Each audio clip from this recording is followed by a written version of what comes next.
Hello friends, welcome to my new blog. बऱ्याच दिवसापासून मी विचार करत आहे की छोटीशी राईड एक घ्यावी. तर मी आपला जो कोल्हापूरचा रंकाळा आहे, या रंकाळ्याची परिक्रमा करत करत रंकाळ्याविषयी थोडीशी माहिती लोकांपर्यंत पोहोचवायची आणि आपलं प्रेम रंकाळ्याविषयीचं व्यक्त करायचं आणि लोकांचं देखील प्रेम रंकाळ्याविषयी वाढलं पाहिजे. रंकाळ्याचं संवर्धन झालं पाहिजे. आपला जो कोल्हापूरचा प्रसिद्ध पर्यटन स्थळ म्हणून रंकाळा जो आहे, याचं जगभरात प्रसिद्धी व्हावं यासाठी माझा हा छोटासा प्रयत्न आहे. तर मग तयारी जवळजवळ झालेली आहे. तर मग चला निघूया. हा आहे आमचा रंकाळा. इथली सकाळ आणि संध्याकाळ अप्रतिमच. कायम पाण्यानं काठोकाठ भरलेला, मन भरून पाहावासा वाटणारा, तुटलेल्या एकट्या किंवा प्रेमळ मनांचा साथी. थोडक्यात ज्यांचं कुणीच नाही त्यांचा रंकाळा. कोणाचा व्यवसाय वाढवणारा तर कोणाची भूक भागविणारा. असंच काहीजण फिरायला येतात तर काहीजण त्याच्याशी दुःख वाटून घ्यायला येतात. पण तो अगदी तसाच प्रेमळ, शांत, सगळ्यांशी सहमत असणारा आमचा रंकाळा कोल्हापूर. चला थोडंसं पेट्रोल फिलअप करून घेऊया.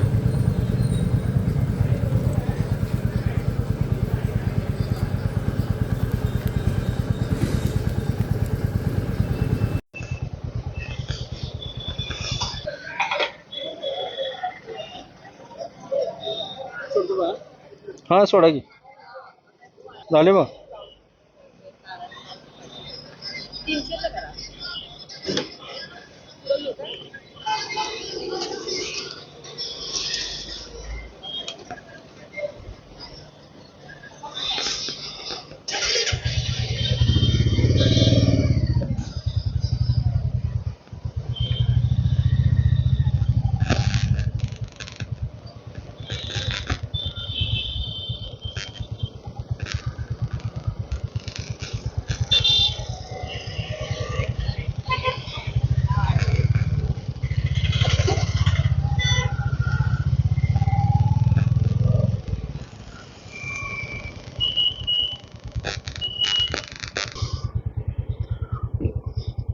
नमस्कार मित्रांनो, आज आपण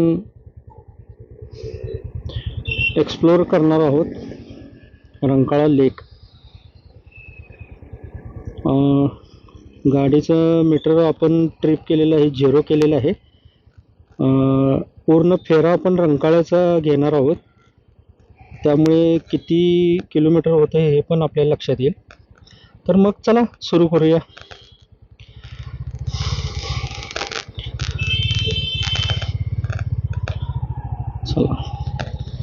रंकाळा हा कोल्हापूरचा श्वास आहे.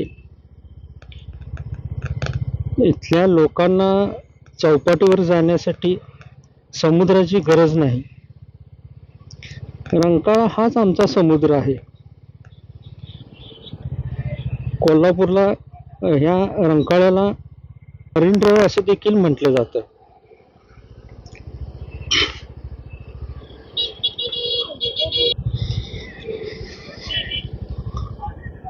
ही एक छोटीशी बाग आहे. या ठिकाणी सुद्धा सुंदर झाडे, मुलांना खेळण्यासाठी व्यवस्था महानगरपालिकेने केलेली आहे. रंकाळ्याचा इतिहास सांगायचा झाला तर रंकाळा हा महालक्ष्मी मंदिरापासून 2 किलोमीटर अंतरावर पश्चिम बाजूस आहे.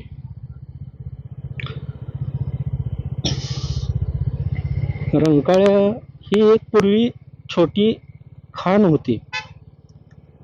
या खाणीतला काळा दगड महालक्ष्मी मंदिर तयार करण्यासाठी वापरलेला आहे.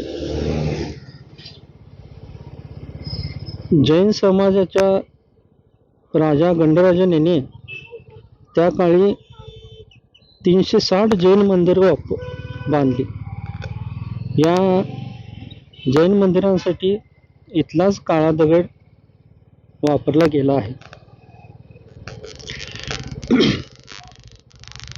या उत्खननामुळे 8व्या-9व्या दशकामध्ये धरणीकंप झाल्यामुळे येथे पाणी वाढू लागले आणि पाण्याचे तळ्यामध्ये रूपांतर झाले.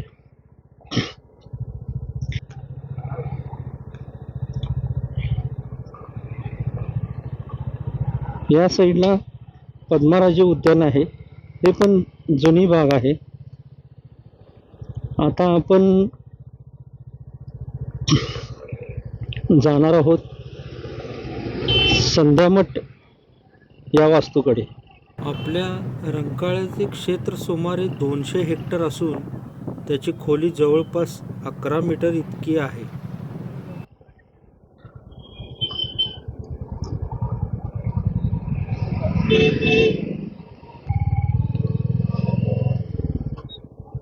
आपण पाहू शकता, आपण आता संध्यामठच्या दिशेने चाललो आहोत. संध्यामठ हे इसवी सन 1100च्या दरम्यान याचं बांधकाम झालेलं आहे. हे रंकभैरवाचे मंदिर आहे. आता या ठिकाणी रंकभैरवाची मूर्ती नसून महादेवाची आणि नंदीची मूर्ती आहे. हे उन्हाळ्यामध्ये खुले होते. ही एक मंडप वजा भव्य वास्तू आहे. या ठिकाणी साधू संत साधनेसाठी बसत असत, त्यामुळे याला नाव संध्यामठ असे पडले आहे. चला तर मग आपण चौपाटीच्या दिशेने चाललो आहोत.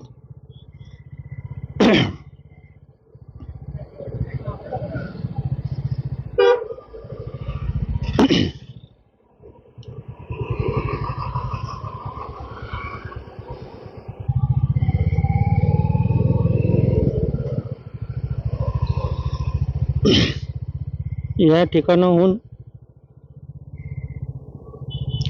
चौपाटी सुरू होते. हा आहे महालक्ष्मी मंदिराकडून आलेला रस्ता आणि ही आहे आपली चौपाटी, रंकाळा चौपाटी उद्यान. या रंकाळ्याची तटबंदी कुशल कारागिरांनी चांगल्या रीतीने बांधलेली आहे. हा आहे आपला रंकाळा टॉवर. हा रंकाळा टॉवरचे नक्षीदार नाजूक बांधकाम अगदी नेत्रदीप डोळ्याचे पारणे फेडणारे आहे. हा जो मार्ग आहे, हा कोल्हापूर गगनबावडा महामार्ग आहे. रंकाळा टॉवरच्या बाबतीत सांगायचं झालं तर रंकाळा टॉवरच्या खाली तळमजल्यातून पाणी जाण्याचा मार्ग आहे. हे पाणी धुण्याच्या चाव्यांकडे जाते. या ठिकाणी रंकाळ्याचे बाग बगीचा सुशोभीकरण, बागेचे सुशोभीकरण चांगल्या रीतीने सुरू आहे. हेरिटेज लॅम्प या ठिकाणी बसवण्यात आलेले आहेत. या लॅम्पचे दृश्य संध्याकाळी अगदी पाहण्यासारखे असते. लोक या बागेमध्ये सकाळी आणि संध्याकाळी फिरण्यासाठी, पर्यटनासाठी लोक येत असतात. या ठिकाणी रंकाळ्याची खाऊ गल्ली आहे. पर्यटकांना व कोल्हापूरच्या लोकांना या ठिकाणी चौपाटीचा आनंद खाण्याच्या माध्यमातून घेता येतो. या ठिकाणी पाणीपुरी, भेळपुरी, रगडापुरी, आईस्क्रीम इत्यादी खाण्याचे उत्तम पदार्थ मिळतात. हे आहे आपले कोल्हापूरचे डीमार्ट स्टोअर. या ठिकाणी सर्व वस्तू मिळत असल्याने लोकांची खूप या स्टोअरला गर्दी असते.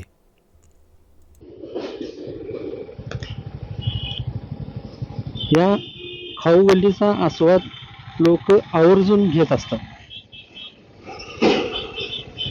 ही आहे आपली ही खाऊ गल्ली. आता आपण जाणार आहोत शालिनी पॅलेसच्या बॅक साईडला. ही आहे शालिनी पॅलेसची बॅक साईड. बॅक साईडहूनच पाठीमागून हा रस्ता जात आहे.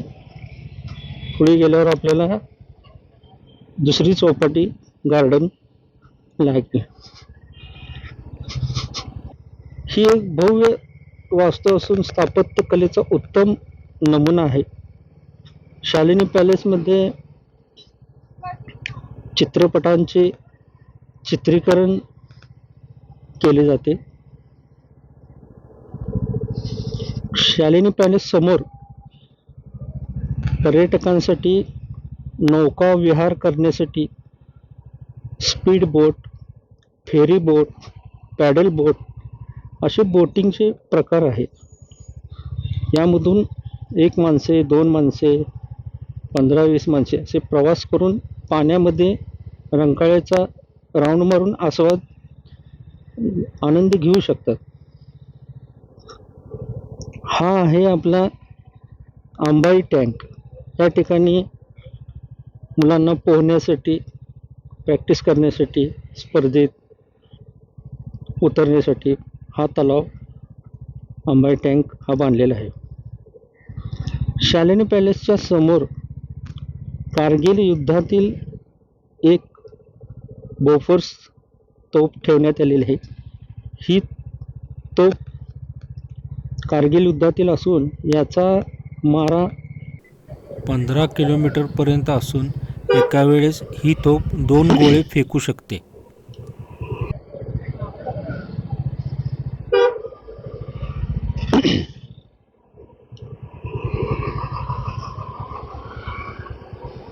समोरची जी गार्डन आहे, या गार्डनमध्ये विविध झाडे लावण्यात आलेली असून फुले, फळांची झाडे, मोठी झाडे या ठिकाणी असल्यामुळे ऑक्टोबर ते जानेवारीच्या दरम्यान या ठिकाणी बरेचसे पक्षी स्थलांतरित करून या ठिकाणी येत असतात. हा काळ पक्षी निरीक्षकांसाठी अतिशय उत्तम आहे. वेगवेगळ्या प्रकारचे पक्षी या ठिकाणी पाहायला मिळतात. या ठिकाणी खाण्याचा मुबलक पुरवठा असल्यामुळे हे पक्षी स्थलांतरित करून या ठिकाणी येत असतात. हा आहे रंकाळ्याचा पादचारी मार्ग. या ठिकाणी लोक पूर्ण रंकाळ्याला वेढा मारून फिरू शकतात.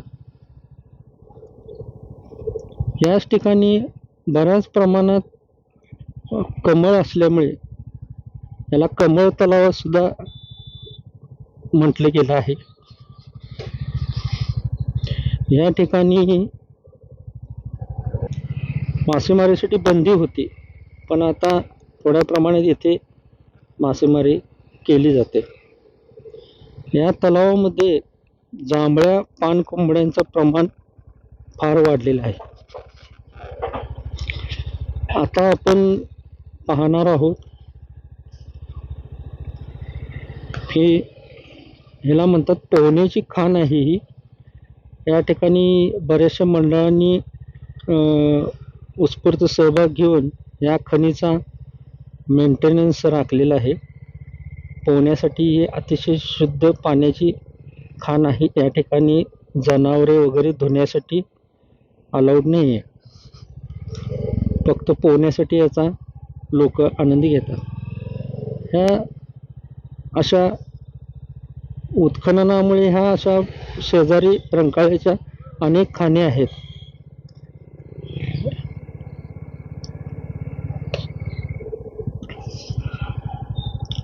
या रस्त्याला अंबाई टँक रस्ता देखील असं म्हटलं जातं. हा अंबाई टँक कडून फुलेवाडीकडे जाणारा हा रस्ता आहे.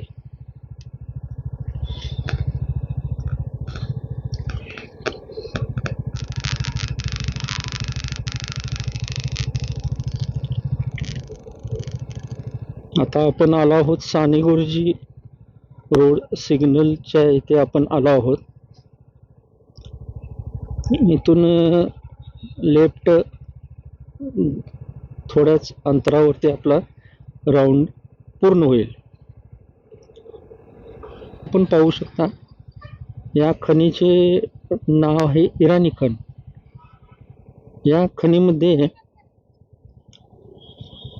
मोठे गणपती जे असतात 15 फुटी 21 फुटी अशा गणपतींचे विसर्जन दरवर्षी या ठिकाणी केले जाते. याला इराणी खण असं नाव म्हटले गेलेलं आहे.